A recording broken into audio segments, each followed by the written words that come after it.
الحمدللہ رب العالمین والصلاة والسلام علی سید الانبیاء والمرسلین اما بعد۔ ناظرین و سامعین، امید کہ آپ تمام بخیر و عافیت ہوں گے۔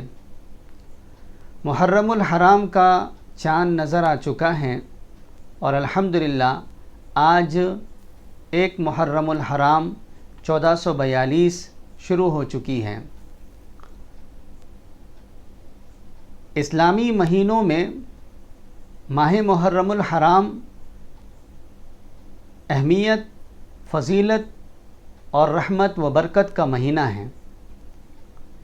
یہ ماہ مبارک زمانہ جاہلیت ہی سے قریش مکہ میں بہت زیادہ اہمیت کا حامل رہا ہے۔ محرم، اس کے معنی احترام اور عزت کے آتے ہیں۔ قریش مکہ اور اسی طریقے سے دیگر قبائل محرم الحرام کے مہینے میں اپنی تلواریں میانوں میں ڈال دیا کرتے تھے، یعنی جنگ و جدال، قتل و قتال اور لڑائی جھگڑا بند کر دیا کرتے تھے۔ حتیٰ کہ بعض کتابوں میں یہ بھی بات ملتی ہے کہ محرم کے مہینے میں اگر کوئی قاتل سامنے آ جاتا تو اس سے بھی کسی طرح کا مواخذہ نہیں کیا جاتا تھا۔ محرم کے مہینے کی اہمیت زمانہ جاہلیت ہی سے قریش مکہ کے اندر میں موجود تھی۔ حضرت نبی کریم صلی اللہ علیہ وسلم کی بعثت کے بعد اللہ کے نبی صلی اللہ علیہ وسلم نے قریش مکہ میں جو چیزیں ملت ابراہیمیہ سے میل کھاتی ہوئی نظر آتی تھی ان کو مذہب اسلام میں بھی جاری رکھا، اور جو رسم و رواج اور جو تقریبات مذہب اسلام سے یا پھر ملت ابراہیمیہ سے ٹکراتی تھی، اللہ کے نبی صلی اللہ علیہ وسلم نے انہیں ختم فرما دیا۔ لہٰذا محرم کے مہینے کا احترام قریش مکہ میں پہلے ہی سے موجود تھا۔ اس احترام کو اللہ کے نبی صلی اللہ علیہ وسلم نے مذہب اسلام میں بھی باقی رکھا۔ محرم الحرام کے مہینے کو صرف اور صرف حضرت حسین رضی اللہ تعالیٰ عنہ کی شہادت اور واقعہ کربلا سے یاد کرنا یہ محرم کے مہینے کی اہمیت کی طرف اشارہ نہیں کرتا ہے۔ یقیناً حضرت حسین رضی اللہ تعالیٰ عنہ کی شہادت اور واقعہ کربلا کا اس ماہ میں پیش آنا یہ بھی اپنے آپ میں ایک تاریخی حیثیت رکھتا ہے، لیکن اگر ہم صرف اور صرف اس محرم کے مہینے کو حضرت حسین کی شہادت اور واقعہ کربلا سے جانتے ہیں تو یہ ہمیں اس غلط فہمی کو دور کرنے کی ضرورت ہے۔ اس ماہ مبارک کی خصوصیات 4 بنیادوں پر ہیں۔ سب سے پہلی بنیاد تو یہ ہے کہ ترمذی شریف کی روایت ہے، حضرت علی رضی اللہ تعالیٰ عنہ خود راوی ہے۔ ایک شخص نے حضرت علی رضی اللہ تعالیٰ عنہ سے سوال کیا کہ رمضان المبارک کے روزوں کے بعد کون سے مہینے کے روزے رکھنا زیادہ افضل ہیں؟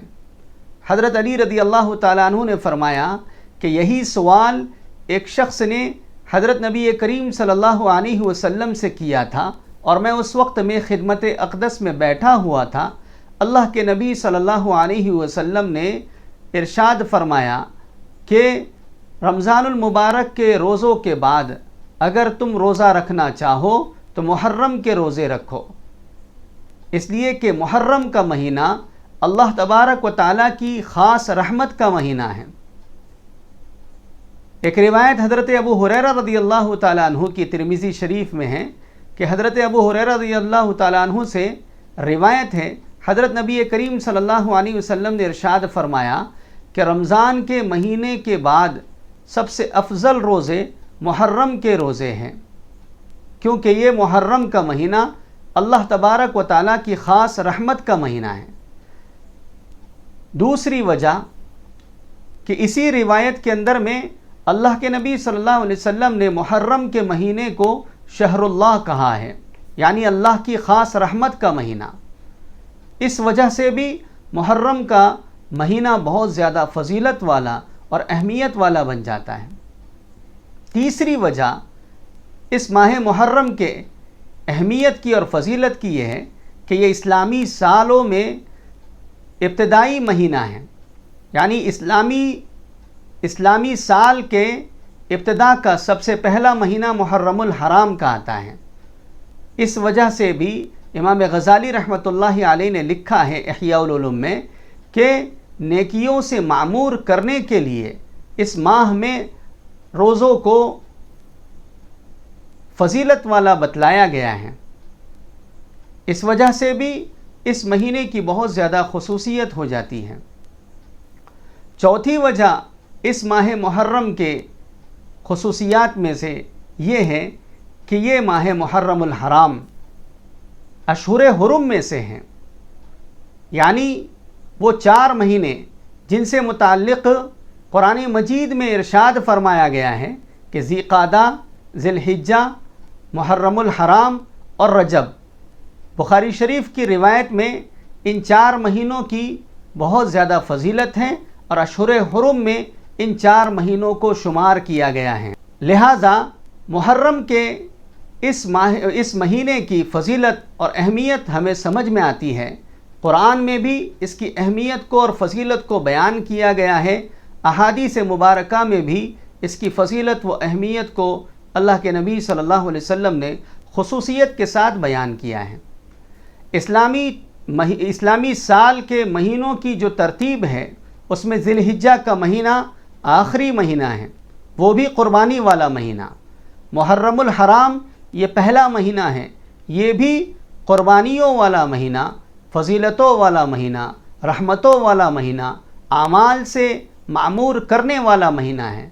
اس کا مطلب یہ ہے کہ اسلام کے ماننے والوں کو مذہب اسلام اس بات کا اشارہ دیتا ہے کہ اسلام کے ماننے والے ہمیشہ قربانیوں کے دور سے گزرتے رہیں گے اور گزرتے رہنا بھی چاہیے، تبھی جا کر کے ترقیات مقدر بنتی ہیں۔ اسی طریقے سے اس ماہ محرم کو آج کل ہم نے جو غیر اسلامی رسم و رواج کا اور اسی طریقے سے غیر اسلامی طریقوں کا مرکز بنا دیا ہے، اس سے بھی ہمیں پرہیز کرنا ہے۔ ہمارے بہت سارے مسلمان بھائی اور بہنیں اس ماہ مبارک کو نعوذ باللہ منحوس سمجھتے ہیں، اسی وجہ سے اس ماہ مبارک میں شادیوں کے کرنے سے اور اسی طریقے سے خوشیوں کی کوئی تقریبات کو منعقد کرنے سے پرہیز کیا جاتا ہے۔ دکانوں کے افتتاح، کاروبار کے افتتاح میں ان مہینوں کے علاوہ تقریبات منعقد کی جاتی ہیں۔ یہ سب غلط فہمیوں کو دور کرنے کی ضرورت ہے۔ ماہ محرم الحرام یہ فضیلتوں والا مہینہ ہے، رحمتوں والا مہینہ ہے، برکتوں والا مہینہ ہے۔ اس ماہ میں بھی شادیاں اور اس ماہ میں بھی خوشیوں کے پروگرام کو منعقد کرنا چاہیے، بلکہ اگر کچھ لوگ اس ذہنیت کے ساتھ چل رہے ہیں تو ان کی اس ذہنیت کو ختم کرنے کے لیے قصداً اس ماہ میں شادیوں کا منعقد کرنا اور خوشیوں کے پروگراموں کا منعقد کرنا یہ ہم سب کے لیے بہت فضیلت والا کام بن جائے گا۔ تو بہرحال اس ماہ مبارک کو فضیلتوں والا مہینہ سمجھنے کی ضرورت ہے۔ اس ماہ میں یوم عاشوراء اور اس دن بہت سارے تاریخی واقعات بھی رونما ہوئے ہیں۔ انشاءاللہ آئندہ ایپیسوڈ میں ان تمام کے تمام اہم تاریخی واقعات کی طرف اشارہ کیا جائے گا اور اسی طریقے سے اس کی بھی معلومات فراہم کی جائے گی۔ ابھی اس وقت میں ماہ محرم الحرام سے متعلق ہمیں اپنے ذہنوں کو صاف کرنے کی ضرورت ہے اور اس ماہ میں خوب زیادہ اللہ تبارک و تعالیٰ کی طرف رجوع کیا جائے اور اس ماہ کو فضیلتوں والا، خوشیوں والا مہینہ سمجھا جائے۔ اللہ تبارک و تعالیٰ اس ماہ مبارک کی برکتوں سے ہم سب کے حالات کو درست فرما دے، پوری امت کے حالات کو درست فرما دے اور اس ماہ میں کی جانے والی نیکیوں کی برکتوں کو پورے سال اللہ تبارک و تعالیٰ ہمارے درمیان ہماری حیات میں جاری فرما دے۔ والسلام علیکم ورحمۃ اللہ وبرکاتہ۔